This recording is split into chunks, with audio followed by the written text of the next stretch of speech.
present Phase 2 of our classified compensation study. Good evening. We bring to you tonight recommendations for implementing Phase 2 of the classified compensation study. As we begin tonight, we would like to do a quick review of where we started, what's been accomplished, and then move on to recommendations for next steps.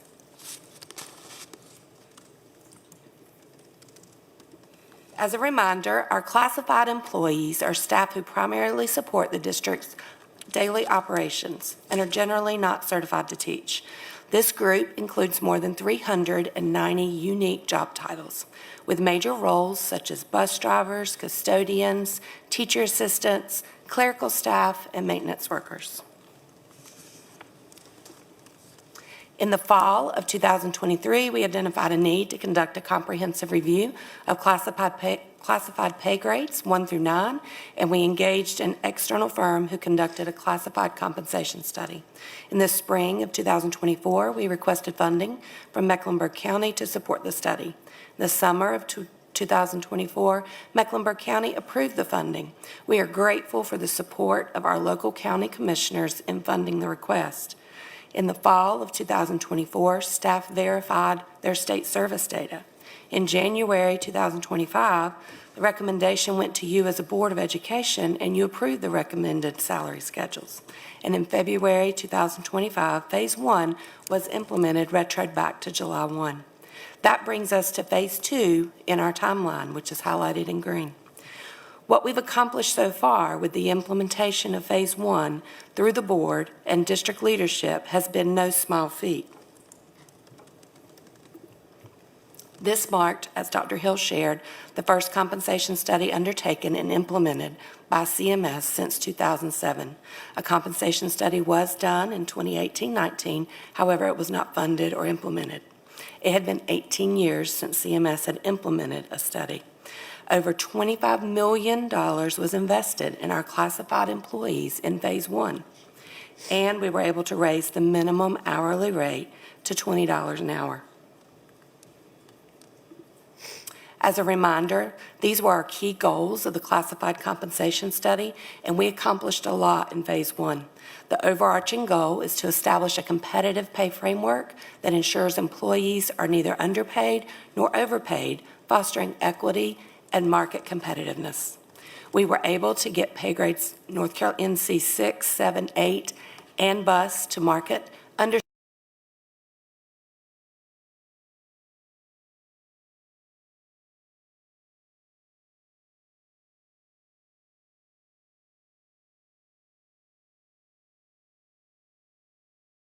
all schedules in Phase 2, and the work will need to continue into Phase 3.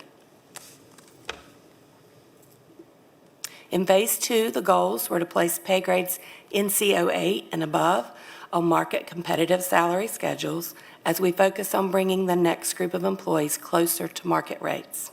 Another goal was to place a SMP, or school nutrition program, on a separate pay schedule, and also to place occupational therapists and physical therapists on the MH18 pay schedule.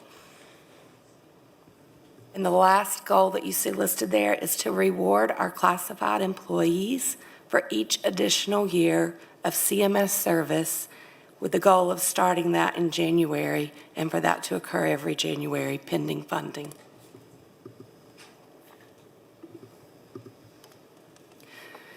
Here we've provided you with a list of positions that are impacted by the classified compensation study and their corresponding salary schedules.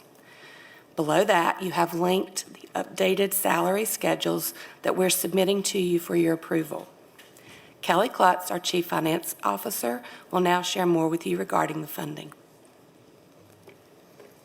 Thank you, Dr. Coln. So Phase 1 was this category of employee. Phase 2 is on the tiers that we'll talk about next. So starting with the old language of pay grade 6 and above, the new language being North Carolina 11 and above. There were 856 employees in that category. In this recommendation, 826 will receive a pay increase, and that cost is approximately $5.8 million. The employees in this category will get an average pay increase of 12.22%. As Dr. Coln mentioned, we broke out the occupational and physical therapist schedule to a schedule that aligns better with the state. There's 78 employees that we have on record, and 78 employees in that category will receive a pay increase. This will cost about $607,000, and the average pay increase is 8.18%. I would like to say that the numbers before you are a moment in time. Our staff changes, it's a little bit fluid, so this was a point in time. It will change day to day. So these are estimated costs. And at the bottom, you see how we're going to pay for the recommendation by fund. So today, we're sharing our recommendation. On June 24th, the board will be asked to vote on our recommendation. Upon board approval, we will implement the new schedule with an effective date of July the 1st. Retroactive pay will not be necessary in this phase, different from phase 1, because we were able to acquire the funding and put it before you for a vote before the effective date. So we are deeply grateful for the Board of Education and Mecklenburg County Commissioners for their partnership in supporting our employees. This is more than a compensation update. It's a shared commitment to doing what's best for our community. When we invest in people, we invest in the success of Mecklenburg County. Thank you. This concludes our presentation. Thank you so much. Board members, questions? First one I see is Board Member Easley. Yes. I might have missed this, but you just said it's not retroactive. Correct. Why not? Because we're going to make it effective on the very first paycheck they get. So it'll Okay, get, so there's nothing from that we're going to, okay, got it. yep. Okay. So we got ahead of it this time. Phase 1, we had to do all the hard work. It Right. took a little bit of time, but we were ahead of it this time. Gotcha. So I have a follow-up. Go ahead. No, I have another question. So Go ahead. It's not a follow-up. That's okay. Okay. I just want to make sure. I want to be very clear on this, that this is for classified staff only, right? And our academic specialists do not qualify as classified. They are on the teacher schedule, correct? So one of the recommendations that did come out of the salary study was to move our instructional specialists and coordinators off of the classified schedule. So they are currently on the classified schedule, or were previously, and the recommendation was to move them to the teacher pay schedule. We have been exploring this option, and we'll bring a recommendation separately for that group. And we have shared that with those employees earlier this evening, Earlier this evening, they were shared. Okay. before the board meeting. But just for clarity, they knew early on when we presented to you all phase 1, as you all remember, that came up. So there was a conversation of, are instructional specialists classified employees or are they certified employees? And so that did come up. We've been working with them to get their years of experience on their license and all of that, because previously they had not been accumulating years of experience on their license because they were classified employees. Okay. Does So that they're, make sense? So just to put it in perspective, so if we had a specialist who had been a classroom teacher, was hired to be in a specialist role, and let's say they had 10 years of teaching experience. They've been at the central office for 10 years. They've not accumulated the last 10 years on their license. Okay. So if they ever decided to go back to a classroom, it would look like they have 10 years of experience, and they really should have been accumulating years of experience on their license. So the teams worked very closely with them to collect all their information, send it to DPI to make sure that those teachers have the credit on their license that they deserve, as well as working on a recommendation for their salary. But we've separated it based on the recommendation of the third party that we worked with. okay. So that will come to you the 24th Okay. Not to vote, just to hear. to vote. To vote on the Yes. 24th as well. Yes, you'll Okay. receive information on that. Board Member Klein. I think that's great. I do have a question. How much is that going to cost us in addition? So we'll have that information for you on the 24th. Can you get it to us before so we can make a We'd like to. decision?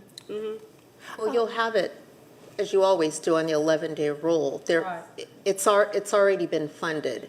You've already, when you approved the. I like to just have a breakdown of how much more it's going to cost us in the long run, because those teachers will then, as they move up, and rightly so, it's sad that they've been held back. I just would like to know how much it's going to cost. It was actually in our budget presentation that you guys voted for.